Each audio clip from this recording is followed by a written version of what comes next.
طالبانوں کی بڑی کارروائی، افغان فوج کے 16 ٹینکوں پر قبضہ جما لیا ہے، 30 اہلکاروں کو ہلاک کر دیا گیا ہے جبکہ 18 کو گرفتار کر لیا ہے اور 80 افغان فوجیوں نے طالبانوں کے سامنے گھٹنے ٹیک دیے۔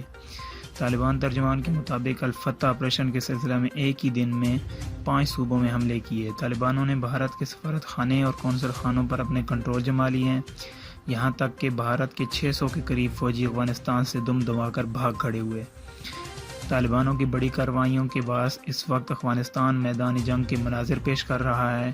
ایران، تاجکستان، چین اور پاکستان سرحد پر طالبانوں کی فوج کھڑی ہے۔ پاکستان نے ابھی اپنی سرحد غیر ضروری داخلے بند کر دیے ہیں اور سیکیورٹی فورسز میں اضافہ کر دیا ہے۔ ادھر سے ایران کی فوج بھی اپنی سرحد پر چوکنی ہے۔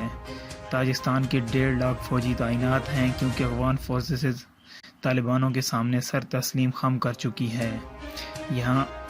یہاں سے تاجکستان فرار ہو رہی ہے، جبکہ افغان فوج بھی پاکستان سے الجھنے کے لیے تیار ہو چکی ہے کیونکہ پاکستان طالبانوں کو سپورٹ کر رہا ہے۔ ایسا کہنا بالکل غلط ہے، پاکستان طالبانوں کو بالکل بھی سپورٹ نہیں کر رہا، جبکہ وزیر اعظم نے پہلے ہی بیان دے دیا ہے کہ ہم نے پہلے ہی بہت سے فوجی گنوا دیے ہیں، اب کی بار نو مور۔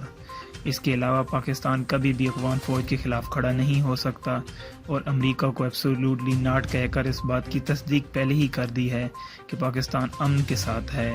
ہم کبھی بھی خانہ جنگی کا راستہ اختیار نہیں کریں گے۔ امریکہ اب روس اور قطر سے طالبانوں کے خلاف لڑائی جاری رکھے گا۔ دوسری طرف طالبانوں نے وائٹ ہاؤس مشن میں تیزی اختیار کر لی ہے۔ دوسری طرف پاک چین دوستی کی دشمن بھارت کو بھی للکار دے دی ہے اور مظلوم کشمیریوں کی آواز بن چکا ہے۔ چین نے کہا ہے کہ دشمن اپنی چالیں چلتے رہیں گے لیکن داسو ڈیم کا منصوبہ سی پیک اسی طرح جاری رہیں گے۔ بھارت اپنی مکاریوں سے پاکستان کو نیچے دکھانے کی کوشش بھی مت کرے۔ چین جانتا ہے کہ بھارت اپنے دہشت گردوں کو افغانستان میں فنڈنگ کرتا ہے اور سالانہ فنڈنگ 5 ملین کے قریب ہے۔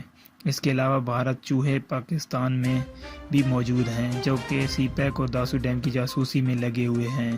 اس لیے چینی فوج پاکستان میں بھیجی جائے گی اور پاکستان ریڈار سسٹم اختیار کرے گا جو کہ کسی بھی حملے کو ہوا میں ہی تباہ کرنے کی صلاحیت رکھتے ہیں۔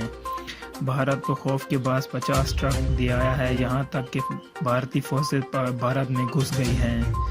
چین کے وزیر اعظم کا بیان اس وقت سامنے آیا جب بھارت نے کشمیر کے 50 افراد کو شہید کر دیا ہے۔ کشمیر کا بھارتی ظلم و بربریت کے خلاف احتجاج بھی کیا گیا ہے۔ بھارت نے انٹرنیٹ اور کال سروسز کو بھی بند کر دیا ہے۔ چین اور طالبانوں کی طرف سے بھارت کو للکارا گیا ہے کہ کشمیری ہمارے مسلمان بھائی ہیں اور یہ ہمارے شہر ایک سے بھی زیادہ قریب ہیں۔ اگر بھارت نے اپنے حملے نہ روکے تو پاکستان بھی اپنی جوابی کارروائی کر سکتا ہے۔